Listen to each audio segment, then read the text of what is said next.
స్వప్న, ఇదిగో ఇది చూడు. మనం ఎన్నో రోజుల నుండి ఎదురు చూస్తున్నది ఇప్పటికి వచ్చింది. మనకిద్దరికి ముంబై ట్రాన్స్ఫర్ అయ్యింది.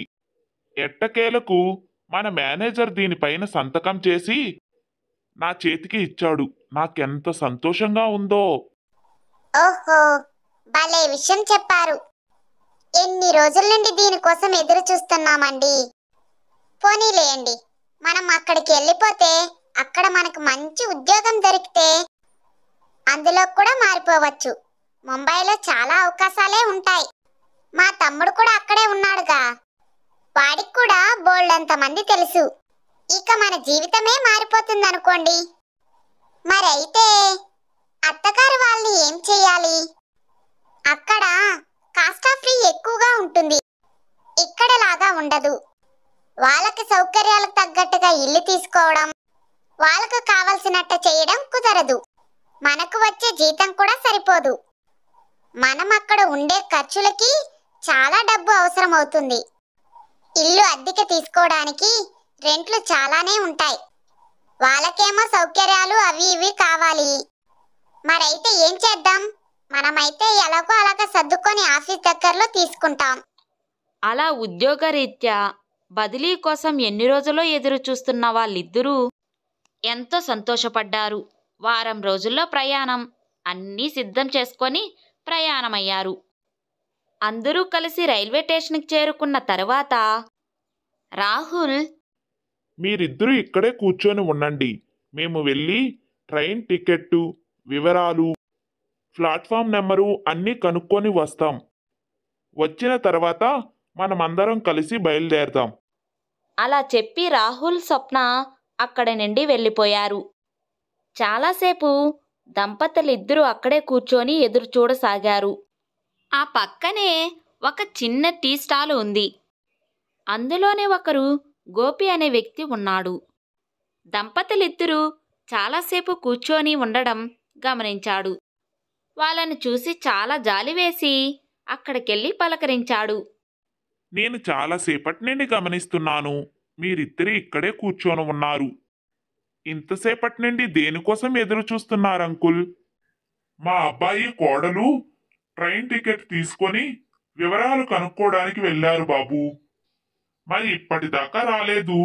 చాలాసేపటి నుండి వాళ్ళ కోసమే ఎదురు చూస్తూ మేము ఇక్కడ కూర్చున్నాము. అవునా, చాలాసేపు ఇక్కడే కూర్చొని ఉంటే వచ్చి అడిగానండి. మరి కాస్త టైం చూస్తుండగానే అయిపోయింది. అలా సాయంత్రం కూడా అయింది. గోపి తిరిగి మళ్ళీ వాళ్ళ దగ్గరకు వచ్చి, అంకుల్, మీరు ఏమనుకోనంటే మీకొక విషయం చెప్తాను. ఎంత ఆలస్యం అయినా కూడా ట్రైన్ నెంబరు టికెట్టు కొనుక్కొని రావడానికి మరీ ఇంత టైం పట్టదు. నా ఉద్దేశం ప్రకారం మీ కోడలు కొడుకు ఇక్కడ వదిలి మిమ్మల్ని వెళ్ళిపోయారు. ట్రైన్లు వస్తున్నాయి వెళ్తున్నాయి. ఒక్కసారి మీరే ఆలోచించండి. ట్రైన్ నెంబర్ కనుక్కొని వస్తానని చెప్పిన వాళ్ళు ఈ వేళకు రావాలి కదా. మిమ్మల్ని ఇక్కడ వదిలేసి వెళ్ళిపోయారని నేను భావిస్తున్నాను. ఫోన్ చేసి చూసారా అంకుల్? చేశాం బాబు. చాలాసేపు ట్రై చేస్తున్నాం, కానీ కలవట్లేదు. వాళ్ళకి రింగ్ అయినా తీయడం లేదు. ఒక్కొక్కసారి రింగు కూడా రావడం లేదు. మాకు కూడా ఏమీ అర్థం కావడం లేదు. ఇంకా అర్థం కావడానికి ఏముంది చెప్పండి. వాళ్ళు మిమ్మల్ని వదిలించుకోవాలి అనుకున్నారు. చూడండి స్టేషన్ ఎలా ఖాళీ అయిపోయిందో. ప్రస్తుతం 1 గంట వరకు ఇక్కడికి వచ్చే ట్రైన్లు ఏవీ లేవు. మీ అబ్బాయి కోడలు ఉన్నవారైతే ఈ పాటికి ఎప్పుడో రావాల్సింది.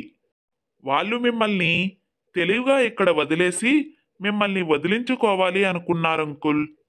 నన్ను క్షమించండి. మీ పరిస్థితి నాకెంతో బాధగా ఉంది. అందుకే మీతో ఇలా చెప్పవలసి వస్తుంది. వాళ్ళిద్దరికీ మతిపోయింది. ట్రైన్ టికెట్ కొనుక్కొనొస్తానని చెప్పిన కొడుకు ఇక తిరిగి రాడని నమ్మక తప్పలేదు. ఎందుకంటే ట్రైన్లన్నీ వెళ్ళిపోయాక ఇక ఏ ట్రైన్లో వెళ్ళగలరు?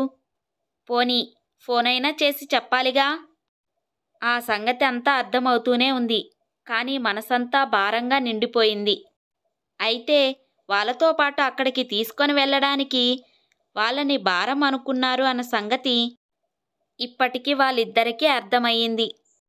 అదేదో వాళ్ళతోనే చెప్పి ఉంటే ఎక్కడో ఒక దగ్గర ఏర్పాటు చేసుకునేవారేమో. ఇలా స్టేషన్కి తీసుకొని వచ్చి ఇలా అర్ధాంతంగా వదిలేయడం మరింత బాధ కలిగింది వాళ్ళిద్దరికీ. అడుగు ముందుకెళ్ళని పరిస్థితిలో ఏం చెయ్యాలో దిక్కుదోచక వాళ్ళు అలాగే ఉండిపోయారు. ఏదీ ఆలోచించడానికి కూడా మనసు సిద్ధంగా లేదు. మీరు ఏమీ అనుకోను అంటే నేనొకటి చెప్తాను. నేను ఒక అనాథను. చిన్నతనం నుండి తల్లి ప్రేమ తండ్రి ప్రేమ ఏమీ ఎరగకుండా బ్రతికాను. ఇలా ఒంటరిగానే ఉన్నాను. ఇప్పుడు మీరు ఉన్న పరిస్థితిలో మీకు ఆదరణ అవసరం. మీరు ఏమీ అనుకోనంటే నేనొకటి చెప్తాను. మీరు ఏమీ అనుకోకపోతే నాతో పాటు రండి. మా అమ్మ నాన్నలాగా చూసుకుంటాను. నాకు కూడా ఒక తోడు దొరికినట్టు అవుతుంది. నేను కూడా మీకు ఈ పరిస్థితిలో ఆసరాగా ఉంటాను. వాళ్ళిద్దరికీ కూడా వాళ్ళ ఆ పరిస్థితిలో అంతకంటే మంచిది ఇంకేమీ దోచలేదు. నారాయణ ఒక ప్రైవేటు ఉద్యోగి. తన కష్టపడి సంపాదించిందంతా తన కొడుకు చదువుకి ఉద్యోగానికే ఖర్చు పెట్టేశాడు. వాళ్ళ సర్వస్వం తన కొడుకేనని భావించారు ఆ తల్లిదండ్రులు. ఉన్న ఒక్కగాన ఒక్క కొడుకు తన కోసం కాకపోతే మరి ఎందుకు అని అనుకొని ఉన్నదంతా రాహుల్కే దారబోశారు. ఇప్పుడు రాహుల్ వాళ్ళని భారంగా భావించడం వాళ్ళు ఎదుర్కోలేని ఊహించని పరిణామం. ప్రస్తుతం బ్రతుకు వెళ్ళదీయాలి అంటే గోపితో వెళ్ళక తప్పదు. అనాథగా పెరిగిన గోపికి ఆసరాగా ఉంటే తప్పేముంది? తాము కన్నబిడ్డ తమల్ని వద్దనుకొని కాదనుకొని వెళ్ళిపోయాడు. ఆ బాధ నుండి బయటపడాలి అంటే ఏదో ఒక తోడు అవసరం. దానితో గోపితో వెళ్ళడానికి వాళ్ళిద్దరూ సమ్మతించారు. చెప్పినట్టుగానే గోపి వాళ్ళిద్దరినీ ఎంతో జాగ్రత్తగా అభిమానంగా చూసుకోసాగాడు. అనారోగ్యాలు వచ్చినప్పుడు దగ్గరుండి సేవ చేశాడు. నెమ్మది నెమ్మదిగా వాళ్ళకి సొంత కొడుకులాగా ప్రేమను పంచాడు. బాగా దగ్గరైపోయాడు. ఆ తల్లిదండ్రులకు కొడుకు గుర్తు రాకుండా దిగాల పడకుండా ఎప్పటికప్పుడు ఆప్యాయతను పంచాడు గోపి. వాళ్ళిద్దరూ కూడా గోపిపై చాలా అభిమానం పెంచుకున్నారు. సొంత కొడుకులాగానే భావించేవాళ్ళు. అలా అందరూ కలిసిపోయి ఒక కుటుంబంలాగానే జీవించేవాళ్ళు. అయితే గోపి వాళ్ళిద్దరినీ పోషించడానికి ఎంతగానో కష్టపడేవాడు. నారాయణ లక్ష్మమ్మ కూడా గోపి కష్టాన్ని చూసి ఎంతో చలించిపోయారు. రాత్రనక పగలనక ఎంతో శ్రమించి పనిచేసేవాడు. కానీ గోపి అలసటను ఎప్పుడూ వాళ్ళిద్దరిపై చూపలేదు. గోపి, నువ్వు ఇంత కష్టపడుతూ ఉంటే మేమిద్దరం చూడలేకపోతున్నావు. పగలనక రాత్రనక ఎంతగానో కష్టపడి మమ్మల్ని పోషిస్తున్నావు. నేనొక ఉపాయం ఆలోచించాను. నాకు టైలరింగ్ బాగా వచ్చు. నేను ఈ చుట్టుపక్కల ఉన్న వాళ్ళందరికీ చెప్పి టైలరింగ్ చేయడం మొదలు పెడతాను. నీకు చేదోడు వాదోడుగా ఉంటుంది. నువ్వేమంటావు? నీ ఉపాయం బాగుంది లక్ష్మి. నేను కూడా అబ్బాయితో వెళ్ళి షాప్లో ఉంటాను. తనకి శ్రమ లేకుండా కొంచెం సహాయం చేస్తాను. అప్పుడు నాకు కూడా తృప్తిగా ఉంటుంది. మన ఇద్దరం కూడా ఇలా కష్టపడితే గోపికి కూడా కొంచెం శ్రమ తగ్గుతుంది.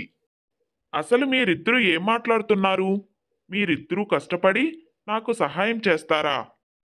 ఇందుకోసమేనా నేను బ్రతుకున్నది? నేను వయసులో ఉన్నాను. 2 పూట్ల కష్టపడితే తప్పేముందమ్మా? మిమ్మల్ని చూసుకోవడానికి ఆ మాత్రం చెయ్యలేనా? ఈ వయసులో నువ్వు టైలరింగ్ చేసి అనారోగ్యం తెచ్చుకుంటావా చెప్పు? నాన్న నాతో పాటు స్టార్లో కూర్చుంటారా? చాచా, నేనెప్పుడూ మీకు ఇటువంటి పరిస్థితిని తీసుకురాను. నేను కష్టపడితే తప్పేమీ లేదు. మీరు ఇంట్లో సంతోషంగా ఉన్నారని తృప్తితో నాకు రెట్టింపు బలం వస్తుంది. అప్పుడు మరింత పని చేయగలుగుతాను. ఇలా కొంతకాలం కష్టపడితే మనకి ఏదో ఒక అవకాశం రాకపోదు. అప్పుడు అందరం సంతోషంగా ఉండవచ్చు. ఇకపై ఎప్పుడు ఇటువంటి ఆలోచన చెయ్యకండి. అలా వాళ్ళు గోపికి ఎంత నచ్చజెప్పాలని చూసినా ఒప్పుకోవడం లేదు. వాళ్ళిద్దరికీ ఒక పక్క చాలా సంతోషం కలిగింది. మరో పక్క పాత జ్ఞాపకాలు తరిమాయి. ఒకప్పుడు ఇదే విషయం గురించి రాహుల్ మాట్లాడిన మాటలు ఓ పక్క మెదులుతున్నాయి. అమ్మా, మాకొచ్చే జీతం మన నలుగురికి ఏమాత్రం సరిపోవడం లేదు. నేను ఎంత కష్టపడుతున్నానో చూస్తున్నావు కదా. పొద్దున్న 9కెళ్తే రాత్రి 8 అవుతుంది ఇంటికి వచ్చేసరికి. నానా తంటాలు పడి సంపాదిస్తున్నాను. నీకు టైలరింగ్ వచ్చు కదా, అందరికీ టైలరింగ్ చేసి పెట్టావంటే దానివల్ల కూడా కొంత సంపాదించచ్చు. అలాగే నాన్న కూడా ఆ పక్కన చిన్న కంపెనీ ఉంది, అందులో ఏదో ఒక ఉద్యోగం చేస్తే నాకు కూడా చేదోడు వాదోడుగా ఉంటుంది. మీరు ఇలా ఖాళీగా ఇంట్లో కూర్చొని ఏం చేస్తారు? నేను స్వప్న ఇంత కష్టపడుతున్నాం, మీకు ఆ మాత్రం అనిపించడం లేదా?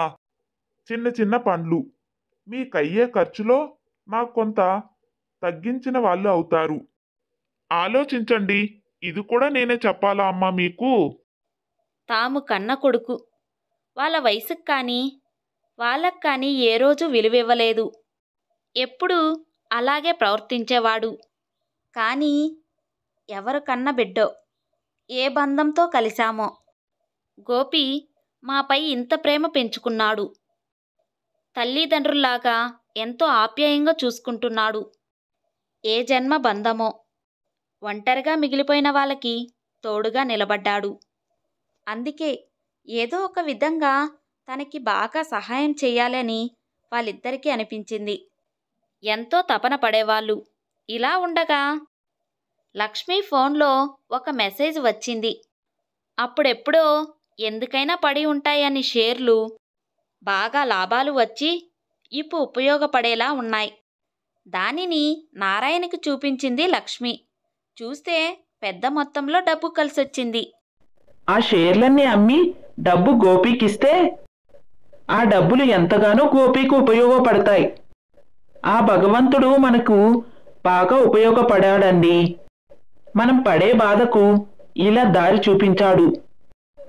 గోపికి ఇలా షేర్ తాలూకున్న డబ్బులు ఇచ్చామంటే ఒక మంచి టీ స్టాల్ పెట్టుకోవచ్చు. దానివల్ల వాడి జీవితం ఏ ఇబ్బంది లేకుండా గడిచిపోతుంది. ఇంతకంటే వాడికి మనం ఏమి ఇవ్వగలం చెప్పండి? మంచిని కోరుకున్న వాళ్ళకి తోడు ఉంటానని భగవంతుడు మరోసారి నిరూపించాడు. నాకు చాలా ఆనందంగా ఉందండి. అయితే రాహుల్ మాత్రం ఈ షేర్ల సంగతి ఎలా మర్చిపోయాడో. అంతకుముందే మన దగ్గర ఉన్నవన్నీ తన పేరున రాయించుకున్నాడు కదా. వీటిని మర్చిపోవడం మనకు కలిసి వచ్చింది. అదేం కాదు లక్ష్మి. అప్పట్లో రాహుల్ వాటిని అమ్ముకొని ఏదో ఒక వస్తువు కొనుక్కోవచ్చని ఆలోచించాడు. కాకపోతే కొన్నప్పటి నుండి ఈ షేర్లు పెరగలేదు. ఆ డబ్బులు వృధా అయినందుకు ఎన్నిసార్లు నాతో గొడవ పడ్డాడనుకుంటున్నావు? ఇక జీవితంలో ఈ షేర్లు పెరగవని నిర్ణయించుకొని దాని సంగతి మర్చిపోయాడు. అవి ఇప్పుడు మనకి పనికొచ్చాయి. అవసరమైనప్పుడు విలువలు పెరిగి మన చేతికి వచ్చాయి. ఈ విధంగా వాళ్ళకున్న సమస్యకు మంచి పరిష్కారం దొరికింది. షేర్లమ్మి ఆ డబ్బులు గోపీకిచ్చి మంచి రెస్టారెంట్ పెట్టుకోమని చెప్పారు తల్లిదండ్రులిద్దరూ. గోపి ఎంతో సంతోషించాడు. వెంటనే ఒక స్థలం తీసుకొని రెస్టారెంట్ కట్టడం మొదలుపెట్టాడు. ఇక ముంబైకి ఉద్యోగం కోసం వెళ్ళిన రాహుల్ స్వప్న కొంతకాలం బాగానే గడిచింది. తర్వాత నెమ్మదిగా సమస్యల్లో ఇరుక్కున్నారు. రాహుల్ చేసే ఉద్యోగంలో సహ ఉద్యోగి తాను చేసిన మోసాలన్నీ రాహుల్పై నెట్టేసి ఉద్యోగంలో నుంచి తీయించేశారు. సరే, కష్టపడి స్వప్నకొచ్చే జీతంతో ఎలాగో అలాగా ముందుకెళ్దామనుకుంటే స్వప్న అనుకోకుండా మెట్లుపై నుండి కాలు జారి మంచాన పడింది. వెన్నుముక్క దెబ్బతినిందని, విశ్రాంతి తీసుకోవాలని, ఎక్కువ కూర్చొని పనిచేసే పనులు కొన్నాళ్ళు చెయ్యకూడదని చెప్పారు. అసలు స్వప్న ఉద్యోగం చేయడానికి కూడా అవకాశం లేకుండా పోయింది. ఊర్లో స్వప్న తమ్ముడు వారికి సహాయపడతాడని భావించారు.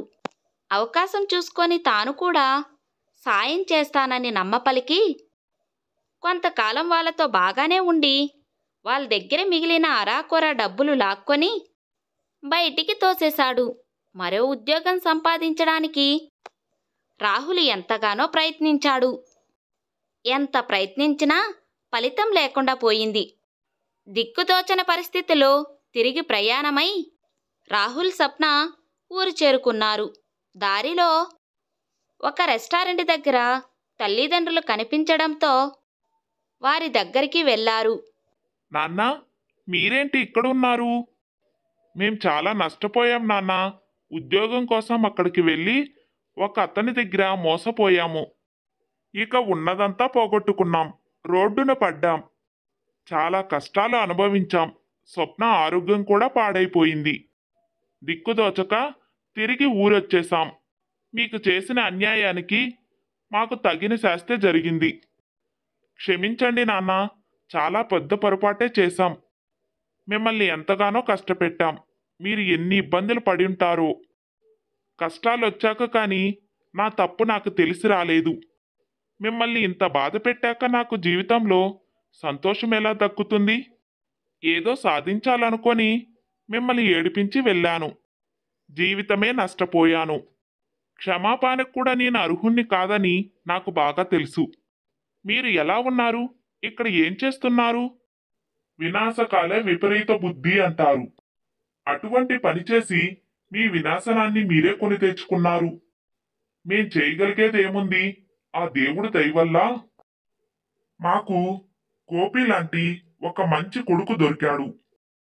కన్న కొడుకు మమ్మల్ని కాలుతో తన్నినా తాను మమ్మల్ని కడుపులో పెట్టుకొని చూసుకున్నాడు. ఈ బంధం మాకు ఆ దేవుడు ఇచ్చిన వరం. అతనితో మేము చాలా సంతోషంగానే ఉన్నాం. మీ సంగతంతా చెప్పి ఇక్కడ ఏదైనా ఉద్యోగం ఇమ్మని అడుగుతాం. తల్లిదండ్రులం కదా, అంతవరకు సహాయం చేయడం మా ధర్మం. అంతకంటే మేము మరేం చేయలేం. ఇక మీదటైనా బుద్ధిగా నడుచుకొని మీ పని మీరు చేసుకోండి. ధర్మంగా నడుచుకోండి. మీకంతా మంచే జరుగుతుంది. గోపీతో విషయమంతా చెప్పారు తల్లిదండ్రులు. గోపి మరుక్షణం ఆలోచించకుండా వాళ్ళకి ఉద్యోగాలు ఇచ్చాడు. అయితే తల్లిదండ్రులు గోపితోనే ఉండిపోయారు. రాహుల్ స్వప్నాలను వాళ్ళు చేరదీయలేదు. వారికి సహాయం చేశారు అంతే. గోపికి తగిన వ్యక్తిని చూసి తనకి ఘనంగా పెళ్లి చేశారు. గోపి తన జీవితంలో ఎంతో సంతోషంగా ఉన్నాడు. స్థిరపడ్డాడు. రెస్టారెంట్ లాభాలను తెచ్చిపెట్టింది. భార్య కూడా గుణవంతురాలు. ఎందుకు ఏమిటి అని ప్రశ్నలు లేకుండా వాళ్ళిద్దరినీ తమ తల్లిదండ్రుల్లాగా ప్రేమగానే చూసుకుంది.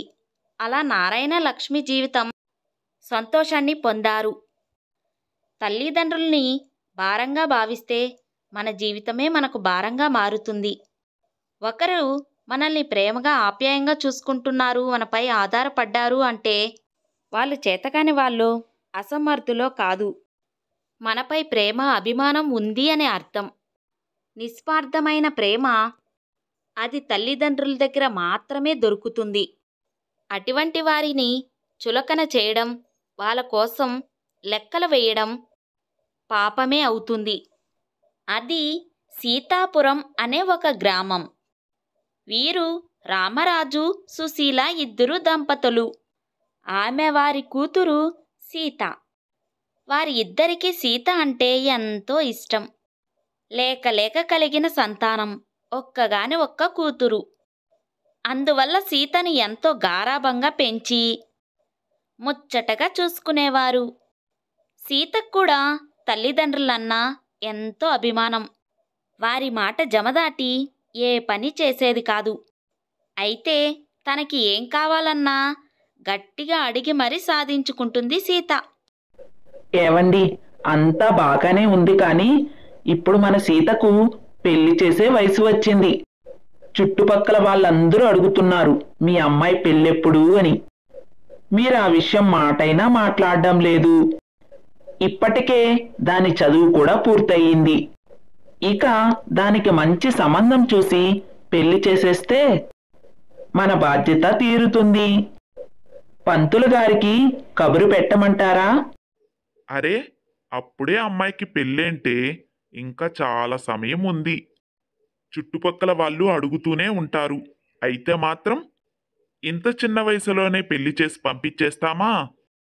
నిన్న కాక మొన్న చదువు పూర్తయింది. ఇంకా చదువుకోవాలి. తన కాళ్ళ మీద తను నిలబడాలి. ఆ తర్వాతనే పెళ్లి చెయ్యాలి. పెళ్లికంత తొందరేముంది? అది ఏమన్నా మనకు బరువా? కంగారు పడి పిల్లకి పెళ్లి చెయ్యాలన్న కంగారులో అలా అంటున్నావు కానీ పెళ్లి చేసుకొని అది కాస్త వెళ్ళిపోతే నువ్వు దాన్ని వదిలి బ్రతకగలవా? నీ ప్రాణాలన్నీ దాని మీదనే పెట్టుకున్నావు. అది కనపడకపోతే మనం నిమిషం ఉండగలమా చెప్పు? సుశీలకు దుఃఖం ముంచుకు వచ్చింది. నిజమే, కూతురికి పెళ్లి చేసి పంపించేస్తే మళ్ళీ ఎప్పుడు కనిపిస్తుందా అని ఎదురు చూస్తూ ఉండాలి. అసలు మనం ఎలా బ్రతకాలి తనకు పెళ్లి చేసి పంపించేస్తే? తను పెళ్ళైన కొత్తలో ఇంటి గురించి పడిన బెంగ, తన తల్లిదండ్రులు పడిన బాధ అన్నీ గుర్తొచ్చాయి సుశీలకు. ప్రతి ఆడపిల్లకు ఇదే బాధ. కానీ పెళ్లి చేయక తప్పుతుందా అని మనసులోనే బాధపడింది. ఇలా ఉండగా ఒకరోజు అమ్మా, చాలా చాలా ముఖ్యమైన విషయం మాట్లాడాలి. నాన్నగారిని కూడా పిలువు, ఇద్దరికి చెప్తాను. మీరు ఈ విషయం విన్నారంటే ఆశ్చర్యపోతారు. అంతేకాదు చాలా సంతోషపడతారు కూడా. నాన్నగారు లేరే, బయటికి వెళ్ళారు. అంత సంతోషమైన విషయం ఏమిటో ముందు నాకు చెప్పు. నాన్నగారు వచ్చిన తర్వాత మళ్ళీ చెప్దువు గాని. సరేలే, అయితే ముందు నీకే చెప్తాను. అదేమిటంటే, నాతో పాటు చదువుకున్నాడే రాము, తనని నేను ప్రేమించాను. తను కూడా నన్ను ఇష్టపడుతున్నాడు. తనకి ఉద్యోగం వచ్చిన తర్వాత ఈ విషయం మీకు చెప్పి మాట్లాడదామని అనుకున్నాం. అయితే రాముకు ఒక చోట మంచి ఉద్యోగం వచ్చిందట. ఇప్పుడే చెప్పాడు. అందుకే ఈ సంగతి తొందరగా మీ ఇద్దరికి చెప్పి పెళ్లి గురించి మాట్లాడదామని అనుకున్నాను. మీకిద్దరికీ నేనంటే ఎంత ఇష్టమో నాకు బాగా తెలుసు. నా అభిప్రాయాన్ని, నా ఇష్టాన్ని మీరెప్పుడు కాదనరని ఆ నమ్మకం కూడా ఉంది. అంతేకాదు రాము చాలా మంచివాడు. నేను 5 ఏళ్లుగా తనని చూస్తున్నాను కదా. నన్ను ఎంతగానో ప్రేమిస్తున్నాడు. నన్ను బాగా చూసుకుంటాడు. వాళ్ళ కుటుంబం కూడా నాకు బాగా పరిచయమే. అందరూ నన్ను ఆప్యాయంగా పలకరిస్తారమ్మా. నేను ఎప్పుడు ఇంటికి వెళ్ళినా నన్ను ప్రేమగా చూసుకుంటారు. తనకి ఉద్యోగం కూడా వచ్చింది కాబట్టి ఇక వాళ్ళ ఇంట్లో పెళ్లి సంబంధాలు చూస్తారట. అందుకే మనం తొందరగా వెళ్ళి మాట్లాడి పెళ్లి ఖాయం చేసుకుంటే సరిపోతుంది. అందుకే తొందరగా విషయం చెప్పాలి అన్నాను. ఇక మీకు చెప్పేదేముంది, రాము మీకు బాగా తెలుసు కదా, ఎంత మంచివాడో. ఇప్పుడు చెప్పు, ఇందులో కాదనేది ఏమన్నా ఉందా? నువ్వు చెప్పినవన్నీ బాగానే ఉన్నాయే. రాము మాకు తెలుసు, ఇక మంచివాడే. ఇక ఉద్యోగం కూడా వచ్చింది. వాళ్ళ కుటుంబం కూడా పరిచయస్తులే అనుకో. అయితే నాన్నగారు కూడా ఏమంటారో తెలుసుకోవాలి కదా. ఆయన ఉద్దేశం ఏమిటో. మొన్నే నీ పెళ్లి ప్రస్తావన తీసుకువస్తే ఇప్పుడే వద్దు, ఇంకా చదువుకొని తన కాళ్ళ మీద తను నిలబడాలి అన్నాడు. అందుకే నాన్నగారి ఉద్దేశం ఏమిటో కనుక్కొని తర్వాత నీ పెళ్లి గురించి ఆలోచిద్దాం. నేనింక చదువుకొని ఇక నా కాళ్ళ మీద నిలబడే పనేముంది? రాముకి మంచి ఉద్యోగమే వచ్చింది. అంతేకాదు నెమ్మదిగా ప్రమోషన్లు కూడా వస్తాయట. ఇప్పుడు ప్రస్తుతం ఏదో కోర్సు నేర్చుకుంటున్నాడట. దానివల్ల తొందరలో ప్రమోషన్ కూడా వస్తుందని చెప్పాడు. సరేలే, అదంతా నాన్నగారు వచ్చిన తర్వాత మాట్లాడతాను. నేను అడిగితే నాన్నగారు కాదనరు. రామరాజు బయట నుండి వచ్చాడు. సీత తన ఉద్దేశాన్ని, వివరాలని రామరాజుతో చెప్పింది. నువ్వు ఎన్నైనా చెప్పు సీత, రాము అంటే నాకు ఇష్టమే. ఇష్టం లేకపోవడం అంటూ ఏమీ లేదు. వాళ్ళ కుటుంబం కూడా పర్వాలేదు, నాకు తెలిసిన వాళ్ళే. అయినా కూడా నీకు పెళ్లి మాత్రం నేనిప్పుడే చెయ్యను. అర్థమైందా? ముందు నువ్వు నీ కాళ్ళ మీద నువ్వు నిలబడాలి. చదువుకున్నావు కదా, ఎక్కడైనా ఉద్యోగాని కోసం ప్రయత్నం చెయ్యి. నువ్వు ఇంకా చదువుకుంటాను అంటే ఇంకా చదివిస్తాను. నువ్వు ఇంకా కోర్స్ నేర్చుకొని ఉద్యోగం సంపాదిస్తాను అంటే అంతకంటే ఇంకేం కావాలి? దానికి కూడా డబ్బులు ఇస్తాను. నీకు జాబ్ వచ్చి కొంత డబ్బులు కూడబెట్టు. ఆ తర్వాతనే నీ పెళ్ళి. అప్పటి వరకు ఈ పెళ్లి ప్రస్తావన వద్దు. ఏమ్మా? ఈ మాట రాముకు చెప్పు. రాముకిచ్చి పెళ్లి చేయడానికి నాకు ఏమీ ఇబ్బంది లేదు. అయితే పెళ్లి మాత్రం ఇంక కొంతకాలం తర్వాత చేస్తాం. కావాలంటే ఇదే విషయం రాము వాళ్ళ ఇంటికి వచ్చి మాట్లాడుతాను. ముందు నువ్వు స్థిరపడిన తర్వాతే, డబ్బు సంపాదించిన తర్వాతనే పెళ్ళి. అప్పటిదాకా నీకు పెళ్లి చేసే ప్రసక్తే లేదు. రాము నీ కోసం ఎదురు చూస్తాడు కదూ. నాకు తెలియదు నాన్న. ఉద్యోగం రాగానే వెంటనే పెళ్లి చెయ్యాలి అనుకుంటారు కదా. అందులోనూ ఉద్యోగం ఇక్కడ కాదు, బెంగుళూరులో వచ్చింది. కాబట్టి తను తొందరగా బెంగుళూరు వెళ్ళిపోవాలి. అక్కడ ఒక్కడే ఉండాలంటే ఇబ్బంది అవుతుంది. అందుకనే పెళ్లి చేసి పంపించేస్తే బాగుంటుందని ఇంట్లో వాళ్ళు అనుకుంటున్నారని చెప్పాడు. అయితే సంబంధాలు చూడడం మొదలు పెడతారేమో అన్నాడు. అందుకే వెంటనే ఈ సంగతి మీకు చెప్పాను. మళ్ళీ కొంతకాలం సమయం అడగద్దు నాన్న. వాళ్ళు ఒప్పుకుంటారో లేదో. ఇప్పుడు నేనంత త్వరగా డబ్బులు సంపాదించాల్సిన అవసరం ఏముంది చెప్పండి? స్థిరపడడం, నీ కాళ్ళ మీద నువ్వు నిలబడడం కేవలం డబ్బు కోసమే కాదమ్మా. నీ ఆత్మగౌరవం కాపాడడం కోసం. ఇది నువ్వు పుట్టినప్పుడు తీసుకున్న నిర్ణయం.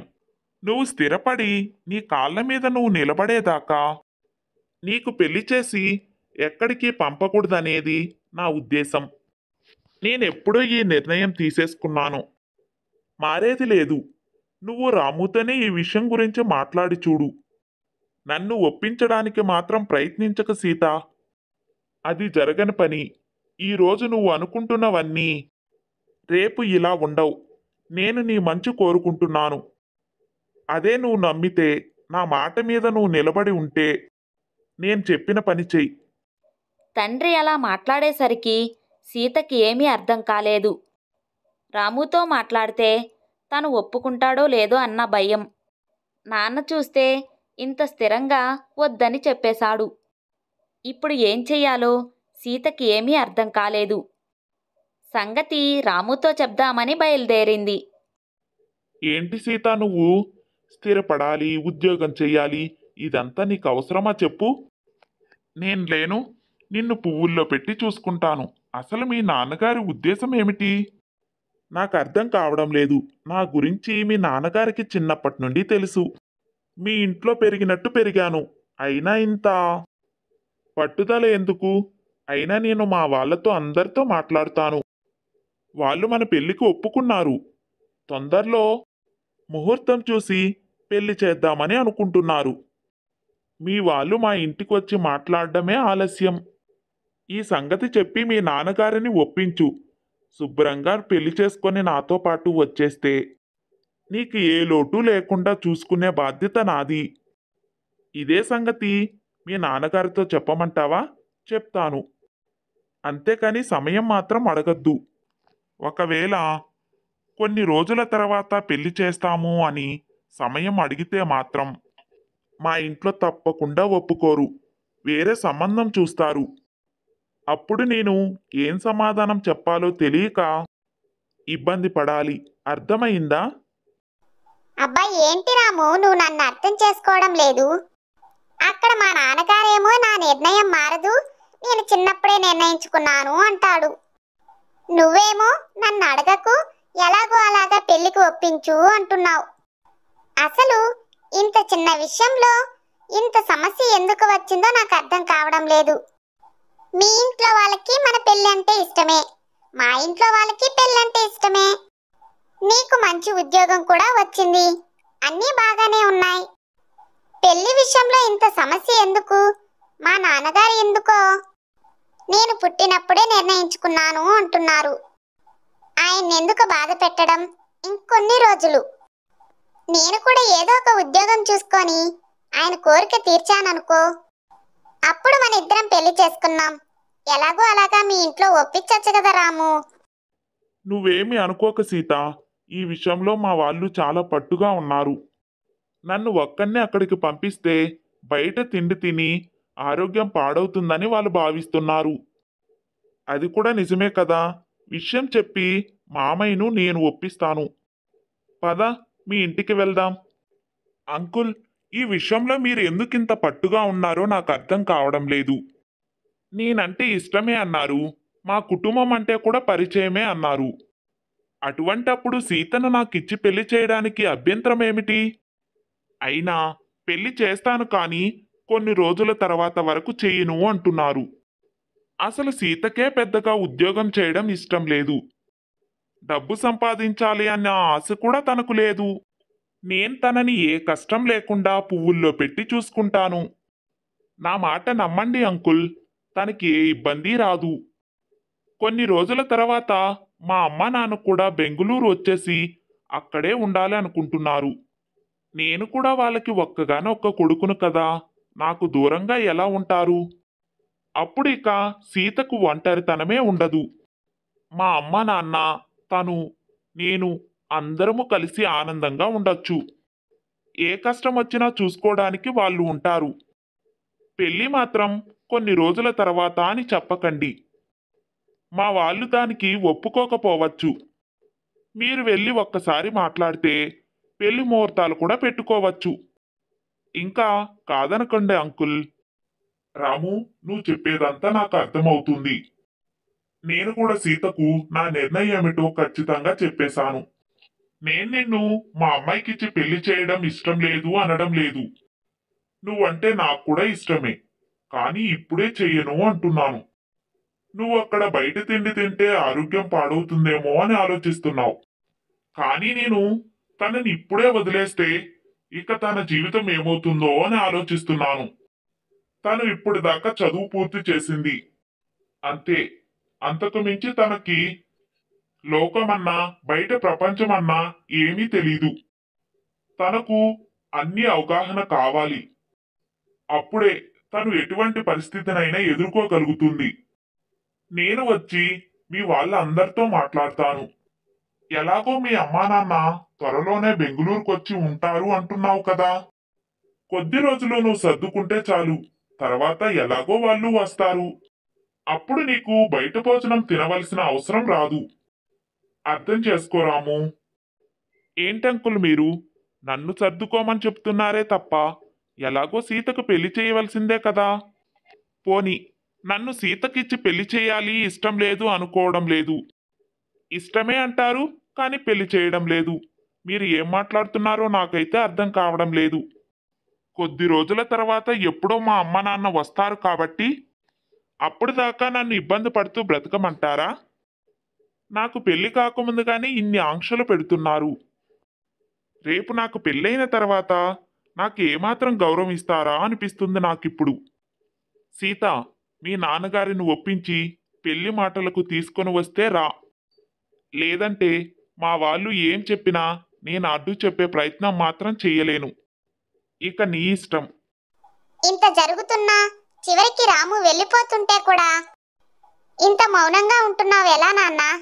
నాకు నీ ప్రవర్తన చాలా కొత్తగా అనిపిస్తుంది. నన్నెప్పుడూ బాధ పెట్టిన నువ్వు ఇంత పరిస్థితి వచ్చినా కూడా ఏమీ మాట్లాడకుండా మౌనంగానే ఉన్నావు. రామును ఆపనూ లేదు. తను చూడు ఎంత కోపంగా వెళ్ళిపోయాడో. అయినా తనన్న దాంట్లో కూడా న్యాయం ఉంది కదా. అయినా ఎందుకు నాకు కూడా అవసరం లేదు అన్న దానిని నా నెత్తి మీద ఎందుకు రుద్దుతున్నారు? రాముకిచ్చి పెళ్లి చేయడం ఇష్టం లేదు అంటే ఆ మాటే చెప్పండి. నేను అర్థం చేసుకుంటాను. ఒక్కటి మాత్రం నిజం, నేనెప్పుడు మీ మాట కాదనలేదు నాన్న. నన్నెంత గొప్పగా ప్రేమగా పెంచారో, ఎలా చూసుకున్నారో నాకు బాగా తెలుసు. మీ మాట కాదని మీ మనసు నొప్పించే పని నేను ఏది చెయ్యను. కానీ ఇష్టమే అయినా పెళ్లి చేయను అని మాత్రం చెప్పకండి. ఇష్టం లేదు అంటే నేను అర్థం చేసుకుంటాను. కానీ ఇప్పుడు మీరు చెప్పే కారణం నాకు అర్థమే అవ్వడం లేదు. అమ్మా, నువ్వైనా నాన్నకి సర్ది చెప్పచ్చు కదా. అసలు ఎందుకు వద్దంటున్నారో కారణం సరిగ్గా అయినా చెప్పచ్చు కదా. ఇప్పుడు నీకు ఒక సంగతి చెప్పే సమయం వచ్చింది సీత. నీకు చాలాసార్లు చెప్పాను నాకొక చెల్లెలు ఉండేది, కానీ చనిపోయింది అని. గుర్తుందా? ఆమె చనిపోయిన కొన్ని రోజుల తర్వాత నువ్వు పుట్టావు. మా చెల్లెలే తిరిగి పుట్టిందని మేం చాలానే సంతోషపడ్డాం. నిన్ను చాలా అబ్బరంగా పెంచుకున్నాం. మాకు పెళ్ళైన తర్వాత చాలా రోజులకి పిల్లలే పుట్టలేదు. కానీ మా చెల్లి చనిపోయి నా బాధ తీర్చడానికి మళ్ళీ నా కడుపును పుట్టింది అని ఎన్నోసార్లు అనుకుంటూ ఉంటాను. అసలు నా చెల్లెలు ఎందుకు చనిపోయింది, ఎలా చనిపోయింది, ఈ విషయాలన్నీ ఏవి నీకు ఇప్పటిదాకా చెప్పలేదు. ఇందాక రాముకు చెప్పినట్టు నీకు పరిస్థితుల పట్ల, మనుషుల పట్ల అవగాహన లేదు. నువ్వు తల్లిదండ్రుల దగ్గర చాలా సంతోషంగా ప్రశాంతంగా బ్రతికావు. నీకు కష్టం అంటే ఏమిటో తెలీదు, కఠినమైన మనసు అంటే కూడా తెలీదు. ఇందాక చూడు, రాముకి ఒక్క నిమిషం పట్టలేదు. ఒప్పిస్తే ఒప్పించి తీసుకొనిరా, లేకుంటే నేనేమి చెయ్యలేను అని చెప్పి వెళ్ళిపోవడానికి. అక్కడే నీకు అర్థమయ్యిండాలి మనిషి ఎంత త్వరగా తన ఆలోచనల్ని, అభిప్రాయాల్ని మార్చుకుంటారు అని. ఈరోజు కనిపిస్తున్న జీవితం రేపు ఉండొచ్చు, ఉండకపోవచ్చు. ఈ విషయాలన్నీ ఏవి నీకు తెలియదు సీత. అసలు మీ అత్త ఎంత మంచిదో, ఎంత నిదానస్తురాలో. తను కూడా బాగా చదువుకునింది. మా నాన్నగారు కూడా ఇలా ఆలోచించే తొందరగా సంబంధం చూసి పెళ్లి చేసేశారు. ఆ రోజు నాకు జీవితం పట్ల పెద్దగా అవగాహన లేదు. చెల్లెల పెళ్లి చాలా బాధ్యతగా చేశాను, అంతే. ఆ రోజు తర్వాత తను ఎన్ని కష్టాలు పడిందో, ఎన్ని అవమానాలు భరించి బ్రతికిందో అవన్నీ తెలిసిన తర్వాత మేము బాధపడిన రోజే లేదు. ఆ దిగులుతోనే తాతయ్య కూడా చనిపోయాడు.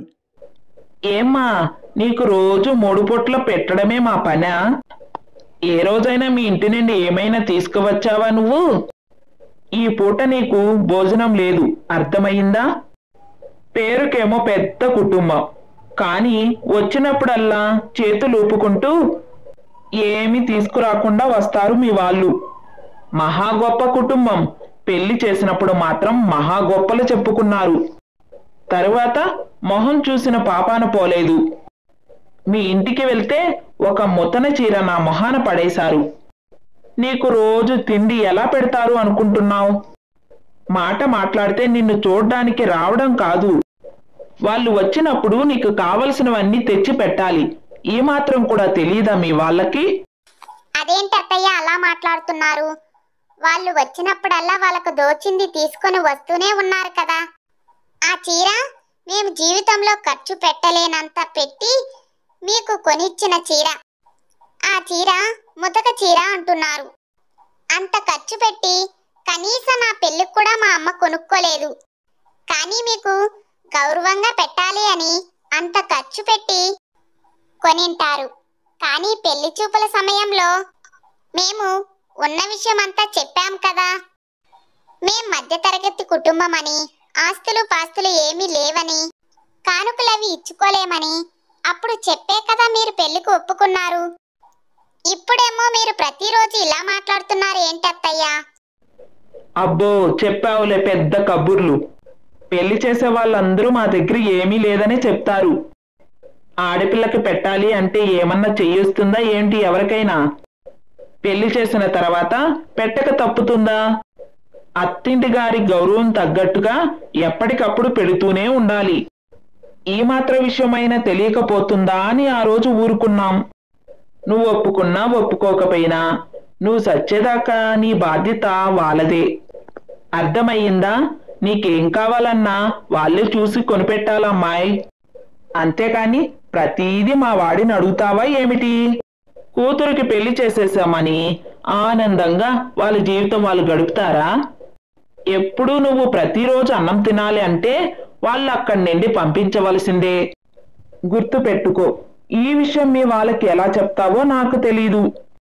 వాళ్ళకి చెప్పి నాకు తగ్గట్టుగా మర్యాద చేసే వరకు నీకు భోజనం ప్రతి పూట ఉండదు. అర్థమయ్యిందా? అలా అత్తను ఎన్నో కష్టాలు అనుభవించేలా చేసింది వాళ్ళ అత్తగారు. కానీ మా చెల్లి ఏ రోజు ఆ విషయాలేవి మాకు చెప్పలేదు.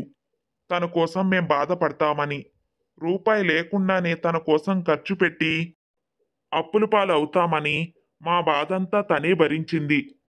అక్కడ తిండి పెట్టకపోయినా మౌనంగా ఊరుకుంది. అంతేకాని ఏ రోజు మాకు చెప్పలేదు.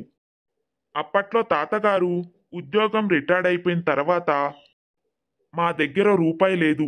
కష్టపడి రూపాయి కూడబెట్టి బ్రతుకు సాగదీసేవాళ్ళం. నాది కూడా ఒక చిన్న ఉద్యోగమే. దానితోనే కుటుంబం అంతా నడవాలి. అందుకే తనకి ఆర్థిక సహాయం ఎప్పుడూ చేయలేకపోయాం. అత్తారింట్లో ఆడపిల్ల తిండి తినాలన్నా కూడా తను బయట నుండి రావాలని ఆ సంగతి మాకు తెలియలేదు. వాళ్ళే కాదు, ఇలా చాలా కుటుంబాలే ఆలోచిస్తాయి సీత. నీకు తెలీదు. చివరికి మా చెల్లెలు ఆ బాధ పడుతూనే చివరికి చనిపోయింది. ఎప్పటికో ఈ విషయాలన్నీ బయటపడ్డాయి. తను తన స్నేహితురాలతో చెప్పుకునేదట. కొంతకాలం తర్వాత మాకు ఈ విషయాలన్నీ తెలిసి చాలా బాధపడ్డాం. మనిషే చనిపోయిన తర్వాత మేమేం చేయగలం? మమ్మల్ని కష్టపెట్టకూడదని బాధంతా తను భరించింది.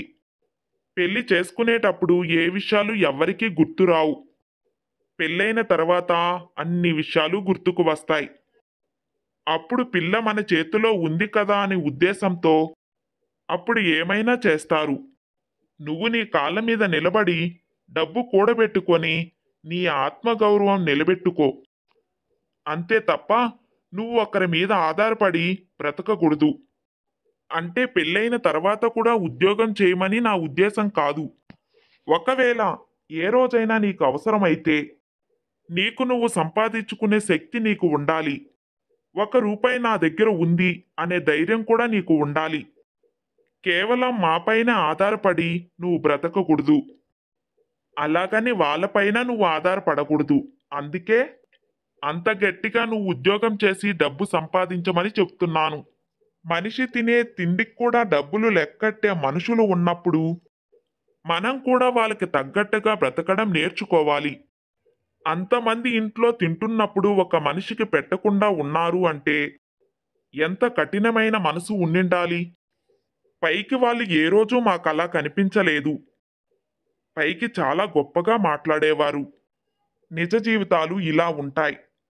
ఎవ్వరూ దీనిని మార్చలేరు. అందుకే మనం మారాలి. ఇంట్లో పనిచేసే పని మనిషికి కూడా జీతం ఇస్తే తప్ప పనికి రాదు. అటువంటిది పెళ్లి చేసుకొని ఆ ఇంటికి వెళ్ళిన ఆడపిల్లని పని మనిషి కంటే హీనంగా చూడడం, ఆ విషయం నాకెప్పటికీ అర్థం కాలేదు.